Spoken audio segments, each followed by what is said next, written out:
What's up, ladies? I just thought I would give you a quick video on the minimal amount of gear I use to record stuff. And believe me, it's a bare minimum.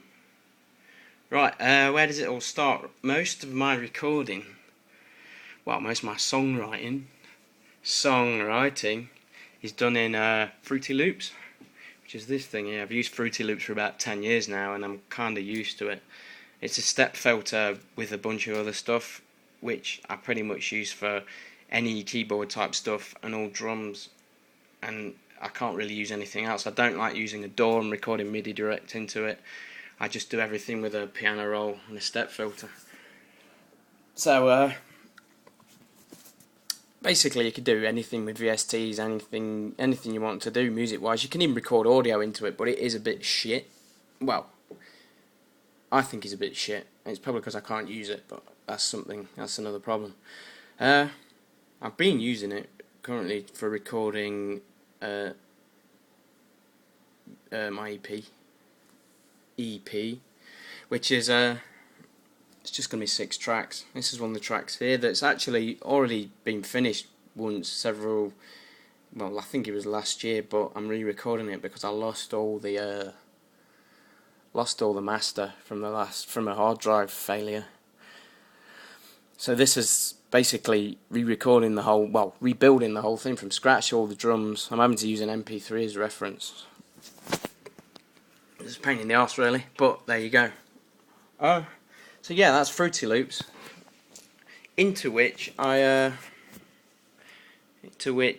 use at the moment Addictive Drums, which is a pretty smart piece of drum software. I used to use DFH, but it uses just over a gig of RAM. I can't remember how much this uses, but I don't think it's a gig. In fact, I don't even know.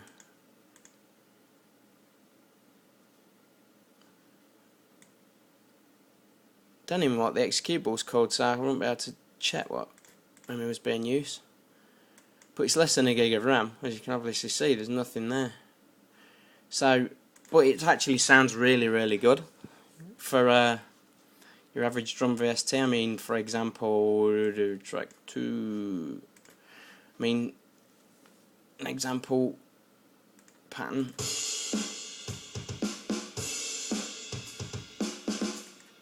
That kind of thing. It does actually sound really good, and that's without any tweaking. I've not messed around with velocities. Not messed around with velocities. Well, apart from a little bit down there, but you can drop stuff in, and it just sounds good with the inbuilt kits. I mean, there's quite a few inbuilt kits, so it is actually pretty functional. It's not cheap. Don't get me wrong. It's not free. It's not cheap, but it does actually sound pretty good. I mean, you've got a ton of kits in there of various different types. The one I'm using obviously is Metal Lick, and I did used to have my own custom built one, but I lost it in another hard drive crash, which I can't be asked rebuilding it, to be honest. And it was Metal Kick anyway, just with a few slight changes to volumes and this, that and the other, and positions of mics and that kind of crap. But there you go. That's what I use for drums, and it sounds pretty good. I mean, another track in which will be the opening track to the EP is something called, the project's called Case Jack Out, which we discussed on the MLF for a little bit, but it's the opening track when there you go. Crash in Fruity Loops. Fruity Loops tech support. Bunch of idiots. Sorry about that. I don't know if I run out of memory or what there. Please don't crash again. There you go. It doesn't matter anyway, there's only one pattern in here that I was just writing this morning, but sounds like this. Oh, hold on. I've got my audio coming through the wrong place. What an idiot. There we go.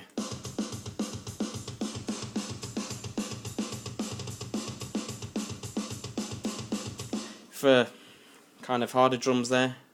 Yeah, I mean, that's what I use, the piano roll for everything. And also, I don't record stuff live, especially not with drums, because my control surface is that, I mean, It's not crap, but it's not a good one. I haven't got a proper pad surface, I haven't got a MIDI drum kit, and I won't be able to play it anyway, but I can do pretty much everything in there, and I can quantize it, I can change the velocities and make it sound more human, shift things about anyway, so I have actually attempted to record with this.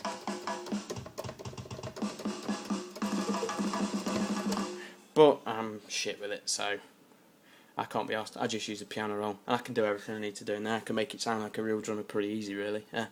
But yeah, so that's what I use for drums.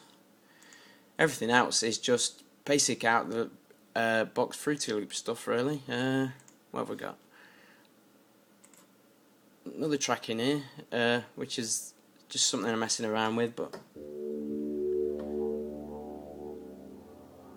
I tend to use Citrus quite a lot for keyboard sounds, but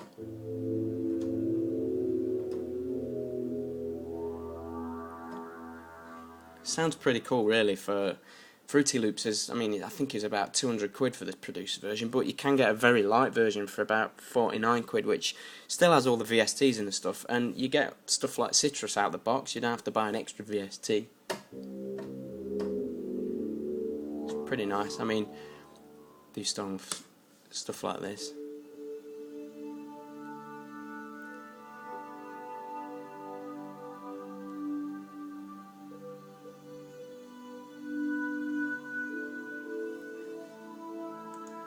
As you can tell when I do keyboard stuff, there's a bit of a Vangelis influence in there, but Blade Runner is my favourite film, but there you go.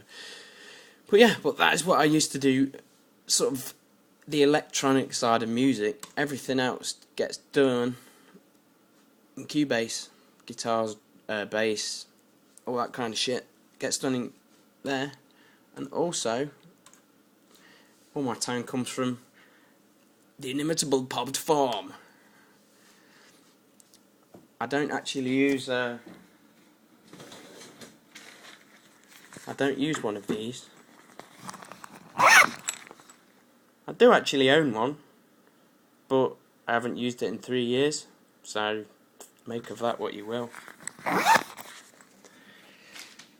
that's the kind of shit I use to make music. Didn't cost a lot. Line 6 tone port, 49 quid. The software's the most expensive stuff. I think that MIDI controller there was about 60 quid, something like that. It's quite good, actually. It's weight sensitive on the keys and stuff like that, and with the right drivers it's actually quite reactive. Plus you can assign any of these controllers there to anything in Fruity Loops, so pitch bending and stuff like that. That was my voice, that wasn't Fruity Loops. Yeah, but that's it. By the way, this is the man cave. Anybody who hasn't got a man cave needs a man cave. If you haven't got a man cave, build one on the side of your house. Look, Frugal Caster still not finished. Big pile of shit. Xbox hasn't been switched on for 4 months. And over here is some Tolex that I went and picked up from the post office this morning and some glue to attempt to finish this pedal board, which might get done later. Hopefully. Actually, I was just in B&Q buying some glue, some spray glue to attach the Tolex to that, and knocked over a nice tin of Evo stick on the floor and it went everywhere. Kind of legged it pretty quick. Fuck 'em. Sorry. But yeah, that's it. Any questions about how I make my shit music? Don't bother asking because I won't answer. That's a joke. Bye.